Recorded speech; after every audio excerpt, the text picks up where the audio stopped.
Raw sa lahat ng taong bayan. Ito po may nag-send sa akin audio. Hindi ko siya kilala. Basta may natanggap lang akong audio. Sabi, "Oh, ito para sa'yo, Coach Ollie, ha? Ilabas mo diyan sa iyong vlog at gusto ko pong marinig ninyo kung ano ang saloobin ngayon ni DJ Bantag." Na kontra sa katiwalian at mga supporters na vloggers, lalo na ang mga Banateros Brothers. Siyempre kasama na ang Igorot Warriors International members. Yan. Ito po, ginamit ko lang yung picture Oo, hindi ako nagpunta ng Baguio ngayon. Yan yung picture namin sa Baguio. So, sabi ko itataas. Ha? DJ Bantag, taas mo nga ang kamay ko. Hindi. Ha? Parang ako tatakbo, hindi. Si DJ Bantag ang tatakbo. Ha? Bilang senator, sana, ha? Hindi, pero ako hindi po. Joke lang yan, joke lang, joke. Tuloy natin. At mga supporters. Ngayon, alam na natin na laganap ang korupsyon sa gobyerno.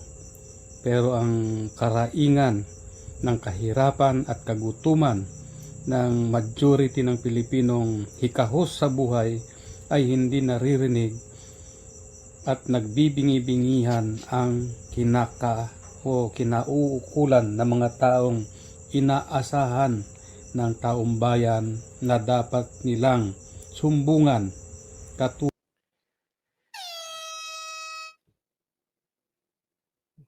Sir Bantag, nagpapahinga po sila. Kasi sabi niya, sa lantaran ng korupsyon, pero nananahimik ang administrasyon. Huwag mong guluhin. Sir Bantag, nagpapahinga. Istorbo ka eh. Hayaan mo silang magpahinga. Pero nakakapagtaka, tinan nyo, ha? Busy sila sa China.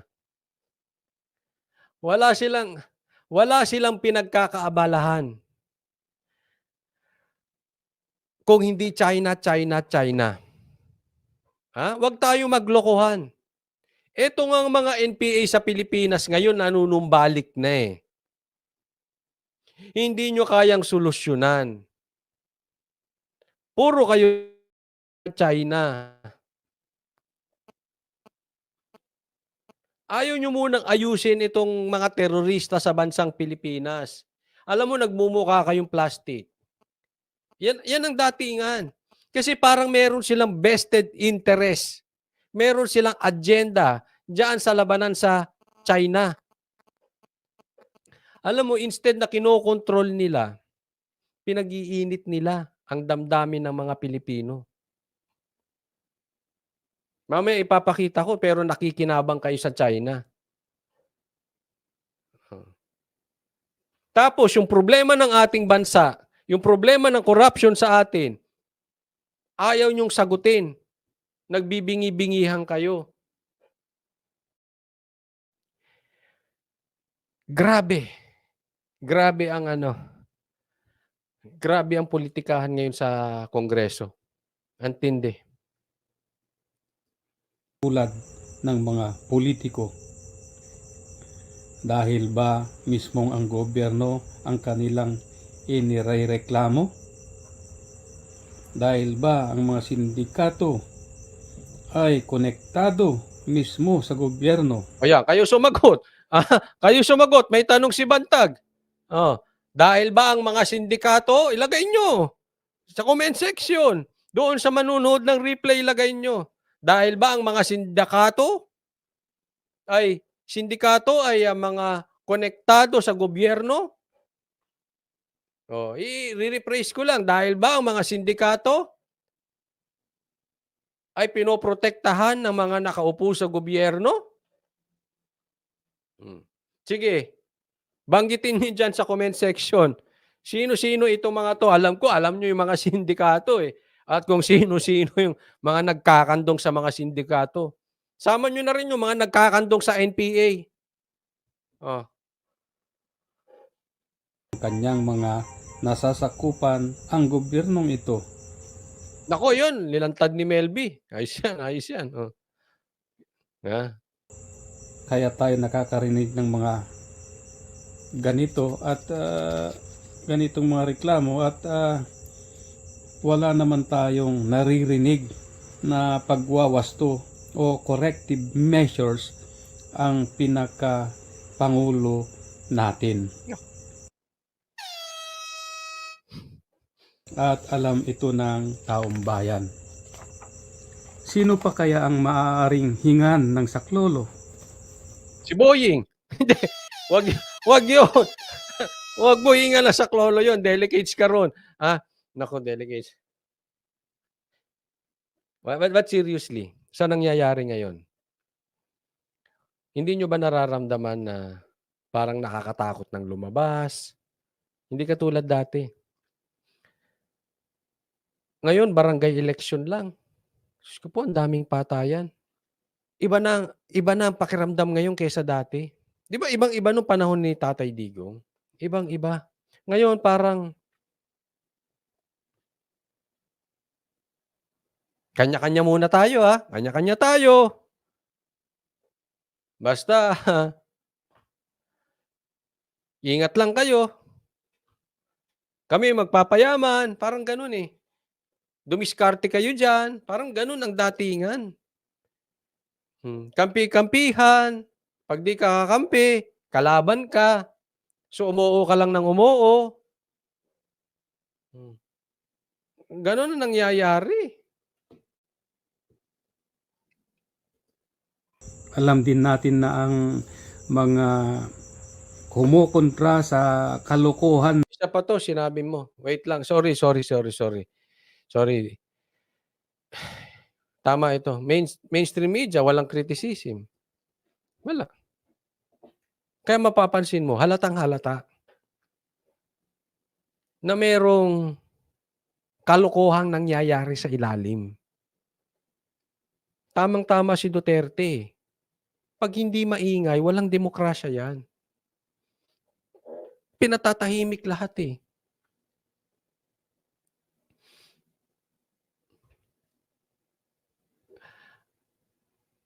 Alam nyo, ako'y nung natanggap ko itong mensahe na ito, doon sa nagpadala, hindi man kita kilala, ako'y nagpapasalamat.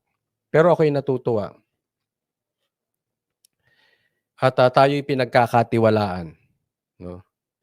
Siyempre, ang buong Banateros Brothers, maraming salamat. Pero ako'y natutuwa dahil ito ba ay pahiwatig na si DG Bantag ay may plano ng tumakbo.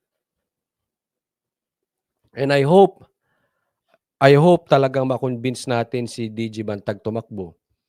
At sana medyo dalas-dalasan to ni dalas-dalasan to ni Sir Bantag. Itong mga mensaheng ganito kasi talagang iba. I mean, ang dating presidente nga hindi nilabas ng mainstream media yung kanyang mga sinabi. Dating presidente na yun. So, mas mahirap para kay Sir Bantag na maglabas ng mensahe. At ito ay mailalabas lang niya sa vloggers. Wala siyang aasahan sa mainstream media. Ako po, sasabihin ko na wala. Alam niyo yung huling pagkikita namin. Nakita ko, bagamat hindi niya diniretso, nakita ko ang pagkadismaya niya sa mainstream. Bakit? Ang dami naming vloggers, ang daming mainstream. Interview ng interview. Sabi nga nung isa ron, interview ng interview yung mga yan. Hindi naman nilalabas. Andi dito lang yan. Wala eh. Well, hindi rin naman natin masisisi yung mga reporter. Kasi yan ipapasa sa main eh. Basta sila, kukuha sila ng pwedeng ibalita, tapos merong mga editor yan. Ipapasa nila. Hindi nila kontrolado kung ano ang ilalabas. Hindi katulad sa vloggers, wala kaming boss. So pag nagpunta kami doon, siguradong meron kaming ilalabas. Kasi hindi kami magsasayang ng pagod na pupunta roon at wala kaming ilalabas. Unlike sa mainstream, pakukuhanin lang yan, pakukuhanin, pakukuhanin. Tapos yung bossing magpapalataas ng presyo.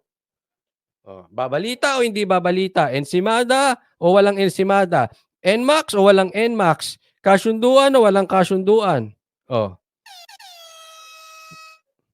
Alam naman natin, ito Sir Bantag, kung nanonood ka, wag po kayo magagalit sa akin, ha. Hindi ko po inuinsulto ang inyong pagkatao. Pero alam naman natin si Sir Bantag ay, hindi ko masabing mahirap, no? Pero hindi naman siya traditional politiko na maraming pera na kayang magbayad ng media. Kaya yung mga nagsasabing bayaran daw ang Banateros dahil binayaran ni Bantag. Bahala kayo, isipin ninyo. Pero alam ni Bantag ang totoo. Walang boss ang vloggers. T-shirt meron. Hindi naman natin tinatanggi yung sinusuot nating t-shirt na Bantag. Yun, meron. Pero sa media, iba labanan. Kaya nasasawa na si Bantag magpa-interview dati. Kitang-kita ko. Wala namang nangyayari. Tanong lang kayo ng tanong. Paulit-ulit pa yung tanong. Kausapin nyo muna yung editor ninyo kung ilalabas o hindi. Wala rin. Hinaharang ang information. Nilang masasama ay pinagtutulungan ng mga sakim sa kapangyarihan. Kung titignang mabuti ay nasa bingit na ng digmaan ang Pilipinas, pero ang kasalukuyang gobyerno, mga sindikato, mga politiko ay nagpapasasa sa kaban ng bayan imbis na maghanda. Alam mo yung nangyayari dito? Ako asar na asar. Pasensya na po. Ulitin ko sa inyo. Hindi ako pabor sa China. Hindi ako pabor sa US. Ayaw ko ng gera. At yung ginagawa ng gobyerno natin, parang sinisindihan nila yung apoy ng puso ninyo na magalit sa China. Binibigyan na tayo ng hatred. Alam mo kung may problema sila dyan, alam mo dapat sila na nag-uusap eh. Pinag-uusapan, kayo gobyerno, ayusin ninyo yan. Ang ginagawa nila, huwag niyong itanggi to, huwag tayong maglokohan. Sinasadya nilang ilabas sa media para kayo, para tayo mga Pilipino, magalit sa China. At sa bandang huli, i-connect nila kay Sara. So mananalo yan si Tamba. Ganon ang posibleng gawin. Ganon man or hindi man ganon, be responsible naman. Kayong nasa administrasyon, be responsible. Instead na parang anak nyo kami. Instead na tinuturuan nyo kami na magmahal sa iba, galit, sinisindihan, itong mga lintik na ito, sinisindihan ang puso ng mga Pilipino. Dahil swapang kayo, dahil may agenda kayo, wag tayong maglokohan. This is not about China and the Philippines. This is your agenda. Matagal na nga daw nangyayari yan eh. Pero controlled naman ng sitwasyon. Hindi naman tayo sinasakop. Ngayon, bigla na lang parang kasama na tayo sa gera.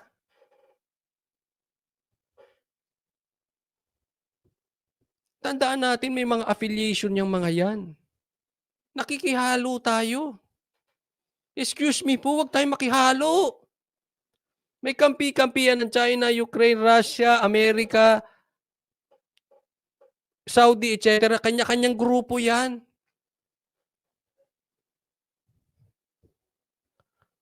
Huwag tayong makisawsaw kasi wala tayong lalamunin dyan. Pag nakisali tayo sa mga gera-gera ng mga yan, akala mo unahin tayo ng Amerika? Wala nga tayong matinong helikopter. Ang hilig nyo makisawsaw. Kaya po napaka-irresponsable nyong kayong nagpapainit ng puso ng mga Pilipino. Ito po ay hindi basketball kung kanino katataya, kung kanino kakakampi. Buhay po ang usapan dito. Huwag niyong galitin ang puso ng mga Pilipino. Umayos kayo. Kaya ang nangyayari, nakikita naman natin na kanilang bulsa, kanya-kanya ang pagpupuno sa kanilang mga bulsa galing sa pera ng bayan. Bakit sila walang pakialam? Itong mga sumbungan natin sana. Dahil ba, ito ang katunungan na naman, dahil ba madali silang mangibang bansa o bayan pagsapit ng kagipitan, bunga ng digmaan, o kaya Tama. Ito alam ko may mga bashers dyan na magtatapang-tapangan. Inaapi tayo, inaapi tayo, inaapi tayo. Hindi po, sinisindihan po yan. Sinisindihan lang nila ang puso ninyong magkaroon ng galit. Parang yan lang yung kaibigan mo sa kanto na instead na may away kayo ng kapitbahay mo ay kayo ay pagbatiin. Ayusin. Gumit na dahil sila ay may influence. Hindi. Ikakwento pa niya na ikakwento yung nangyayari para ka mag-init. Pinag-iinit tayo. At pag nagkagulo, ang hilig nilang makisawsaw, sige, ako payag ako sa gera. Kung yang mga matatapang nating labas ng labas sa media, sila ang susugod dun. Pilit kayo ng pilit dyan sa WPS na yan, pilit kayo ng pilit, meron kayong gustong mangyari, kayo sumama dun sa bangka. Tingin mo andyan dyan yan? Mga duwag yang mga yan, matatapang lang yan dahil may bodyguard. Tatakbo yan. Huwag tayo maglokohan. Tama si Bantag dyan. Tayo ang kawawa. Tama si Garski, isasama buong pamilya. Tayo ang kawawa, maiiwan dito kasama ang pamilya natin. Gusto nyo yung napapanood nyo sa nangyayari sa Hamas at Israel? Nakikita nyo, bata na dadamay, babae na dadamay, matatanda na dadamay, hindi makatakbo. Buti pa sa kanila, ando doon sila. Ito mga politiko natin, palagay nyo, dito sila. Tatakbo yan. Hingan nyo sila. O sige, magyera. Kasama ako, hindi ako aalis. Hindi ko tatanggalin ang pamilya ko dito. Lalo na kung ikaw ay ang tatay mo sundalo, anak mo sundalo. Gusto mo yang nangyayari? Ewan ko lang. yan naman ay pagdating ng singilan ng kanilang mga kasalanan, bigla silang tatakas na lang dahil nga mapera na sila. At yung perang yon, alam naman natin ay galing sa korupsyon. Ito ngayon ang isa pang pinakamalaking katanungan ng taong bayan. Sige, tanong mo, Sir Bantag. Sino na ngayon ang aasahan Wala. nila? Tayo. Sino na ang kanilang malalapitan? Saan tayo lalapit? Kanino tayo lalapit? Kaya nga, minsan, ang panalangin na lang natin, sabi natin ay, "O Ama, makinig ka sana sa mga hinaing ng iyong mga hinirang at ng taong bayan. Sakluluhan mo po kami sa mga kalaban. Ikaw po lamang ang aming sandigan, aming Ama. Kayo na po ang bahala sa aming lahat." Kayo na po ang bahala sa bansang Pilipinas. Pero sabi ko nga nung una pa na nasa tao ang gawa, nasa Diyos ang awa. Maraming salamat po. Yun. Thank you, Sir Bantag, sa napakagandang mensahe na yan. Kaisa nyo po kami, no? Yan din po ang tanong ng maraming kababayan. Sa katunayan, alam ko marami nang nagigising. Marami nang nagsasawa sa nangyayari ngayon.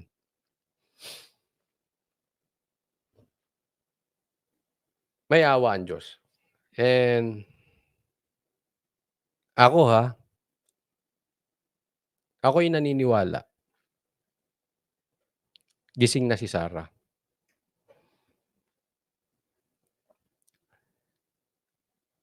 Alam na ni Sarah kung sino yung totoo sa kanya.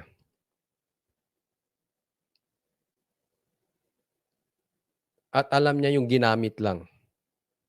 Ginamit lang siya. And it's very obvious. Huwag na po tayo maglokohan. Kahit kayo ay basher ko at kayo ay trolls, alam nyo sinong manggagamit. Ginamit si Sarah. Hindi nyo yan kayang itanggi.